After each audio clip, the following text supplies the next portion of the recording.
Welcome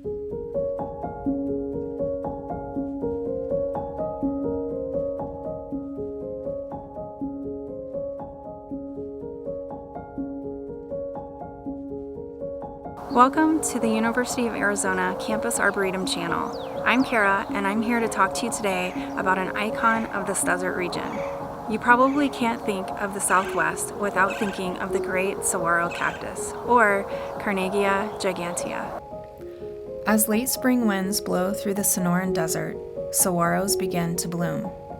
Sweeping views feature these denizens of the desert, tall and green, many with arms outstretched in a welcoming gesture. Just a single arm can take 75 years to develop, which is nearly half its lifetime of 200 years. If all goes well, a saguaro can reach up to 50 feet tall.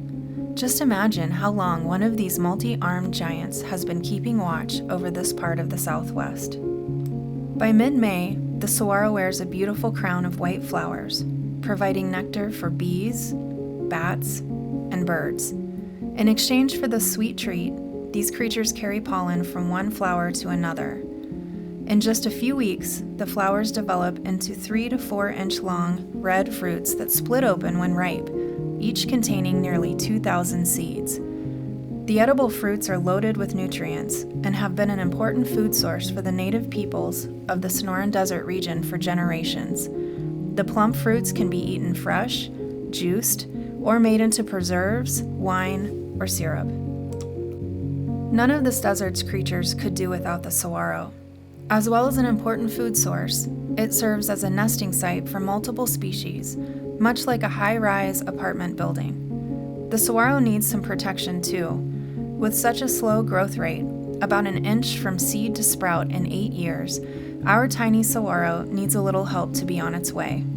The seed from a saguaro fruit germinates under the branches of a nurse tree, most often a mesquite, palo verde, or ironwood tree, who offers the young sprout dappled shade, shelter from the wind, and camouflage from danger. After years in the safety of the nurse tree's branches, the saguaro outgrows it, eventually weighing in at 9 tons. Saguaros can be found growing in USDA zones 9 to 11 and are cold tolerant to 28 degrees Fahrenheit. An arid climate, desert soils, sunny skies, and seasonal rains are what saguaros need to reach maturity. The University of Arizona campus is home to hundreds of tree and shrub species from arid climates around the world.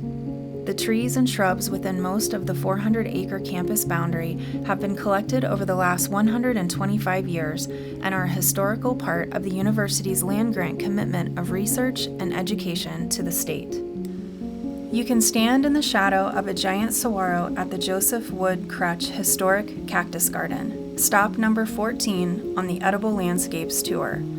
Access the self-guided walking tour map on the Campus Arboretum website by clicking the Find Trees and Tours tab and scrolling down to select the tour of your choice. This link is provided in the description box below.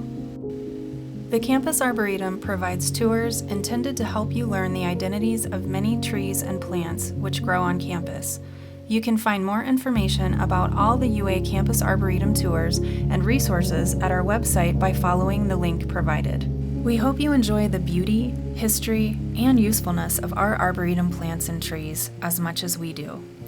Thank you so much for watching, and please tune in again next time to learn more about our amazing desert plants.